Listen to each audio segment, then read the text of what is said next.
ਭਾਈ ਕਿੱਦਾਂ ਲਿਆ ਤੁਹਾਡਾ ਦੂਸਰਾ ਟਰੱਕ ਸਾਡੇ ਤੋਂ? ਦੇਖੋ ਜੀ ਅਸੀਂ ਪਹਿਲਾਂ ਏਕੂ ਚੈੱਕ ਕਰ ਲਿਆ, ਟਰੱਕ ਚੈੱਕ ਕਰ ਲਿਆ, ਵਾਰੰਟੀਆਂ ਚੈੱਕ ਕਰਾ ਲੀਆਂ, ਐਨੂਅਲ ਇਨਸਪੈਕਸ਼ਨ ਕਰ ਲਈ। ਜਿਹੜਾ ਮਾੜਾ ਮੋਟਾ ਕੰਮ ਸੀਗਾ ਧੁਆਣਾ ਤੋਂ ਲੈ ਕੇ ਅੰਦਰ ਨੂੰ ਸਾਫ਼ ਕਰਾਉਣਾ ਉਹ ਸਾਰਾ ਅਸੀਂ ਕਰਕੇ ਦੇ ਰਹੇ ਹਾਂ, ਫ੍ਰਿਜ ਫੁੱਲ ਚੱਲਦਾ ਕਰਕੇ ਦੇ ਰਹੇ ਹਾਂ। ਹੁਣ ਭਾਜੀ ਨੂੰ ਰੋਡ ਤੇ ਜਾਣਗੇ ਕੋਈ ਛੋਟਾ ਮੋਟਾ ਕੰਮ ਪੈ ਵੀ ਜਾਂਦਾ ਤਾਂ ਵਾਰੰਟੀ ਹੈਗੀ ਜਿਹੜੀ ਕਿਸੇ ਵੀ ਯੂਐਸ ਵਿੱਚ ਕਵਰ ਹੈਗੀ। ਤੁਸੀਂ ਕਿਸੇ ਵੀ ਯੂਐਸ ਡੀਲਰ 'ਚ ਜਾ ਸਕਦੇ ਹੋ ਫਰੀਡਲਾਈਨਰ 'ਚ।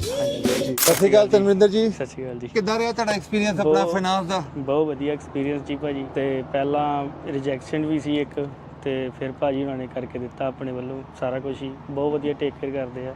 ਮੈਂ ਬਸ ਇਹ ਆਪਣੇ ਸੁਣਨ ਵਾਲਿਆਂ ਨੂੰ ਦੱਸਣਾ ਚਾਹੁੰਦਾ ਕਿ ਜਿਹੜੇ ਕਈ ਵਾਰੀ ਹੁੰਦੇ ਜਿਵੇਂ ਤੁਹਾਨੂੰ ਕਿਸੇ ਨੇ ਰਿਕਮੈਂਡ ਕਰ ਲਿਆ ਜੀ ਬ੍ਰੋਕਰ ਨਾਲ ਡੀਲ ਕਰ ਲਓ, ਜਦੋਂ ਤੁਸੀਂ ਬ੍ਰੋਕਰ ਨਾਲ ਡੀਲ ਕੀਤਾ ਤੇ ਉਦਾਂ ਦੇ ਰਿਜ਼ਲਟ ਨਹੀਂ ਆ ਜਿੱਦਾਂ ਤੁਸੀਂ ਸਮਝ ਰਹੇ ਸੀ। ਤੇ ਬ੍ਰੋਕਰ ਨੂੰ ਛੱਡ ਕੇ ਜਦੋਂ ਅਸੀਂ ਸਾਡੀ ਫਾਈਲ ਲਾਈ ਤੇ ਪਹਿਲਾਂ ਤੋਂ ਵੀ ਬੈਟਰ ਰਿਜ਼ਲਟ ਆ ਗਏ। ਬੈਟਰ ਰਿਜ਼ਲਟ ਆਇਆ। ਤੇ ਜਿਹੜੇ ਬ੍ਰੋਕਰ ਨੇ ਰਿਜੈਕਸ਼ਨ ਕਰਾਈ ਸੀ ਅਸੀਂ ਉਹਨੂੰ ਵੀ ਟੇਕ ਓਵਰ ਕਰ ਲਿਆ। ਹਾਂਜੀ ਹਾਂਜੀ ਹਾਂਜੀ। ਭਾਜੀ ਬਾਕੀ ਇਹ ਦੱਸੋ ਕਿ ਜਿਹੜਾ ਪਹਿਲਾ ਟਰੱਕ ਸੀਗਾ ਉਹਦੇ ਚ ਕਿੱਦਾਂ ਰਿਹਾ? ਬਹੁਤ ਵਧੀਆ ਟਰੱਕ ਸੀਗਾ ਉਹ ਵੀ। ਇਸੇ ਕਰਕੇ ਹੀ ਮੈਂ ਆਪਣੇ ਫਰੈਂਡ ਨੂੰ ਵੀ ਰეკਮੈਂਡ ਕੀਤਾ, ਖੁਦ ਵੀ ਮੈਂ ਲੈ ਰਿਹਾ ਹਾਂ। ਬਹੁਤ ਵਧੀਆ ਟਰੱਕ ਨੇ। ਹੁਣ ਤਾਂ 3 ਹੋ ਗਏ ਨਾ? ਹਾਂਜੀ ਹਾਂਜੀ ਹਾਂਜੀ। ਕੋਈ ਕਹਿ ਰਿਹਾ ਸੀ 2 ਲੈ ਤੇ 3 ਲੈ। ਹਾਂਜੀ 3 ਹੋ ਗਏ। ਤੇ ਮੈਂ ਪੁੱਛਣਾ ਸੀ ਤੁਸੀਂ ਆਪਣੇ ਸੁਣਨ ਵਾਲਿਆਂ ਨੂੰ ਰეკਮੈਂਡ ਕਰੋਗੇ ਯੂਐਸਏ ਟਰੱਕ ਸੇਲ? ਹਾਂਜੀ ਹਾਂਜੀ ਜ਼ਰੂਰ ਜੀ, ਆਓ। ਤੇ ਬਹੁਤ ਵਧੀਆ ਵਾ ਸਾਰਾ ਕੁਝ ਹੀ ਭਾਜੀ ਹੁਣੇ ਆਪਣਾ ਕਰਕੇ ਦੇ ਦਿੰਦੇ ਆ। ਠੀਕ ਹੈ ਭਾਈ, ਥੈਂਕ ਯੂ ਸੋ ਮਚ ਜੀ। Okay sir.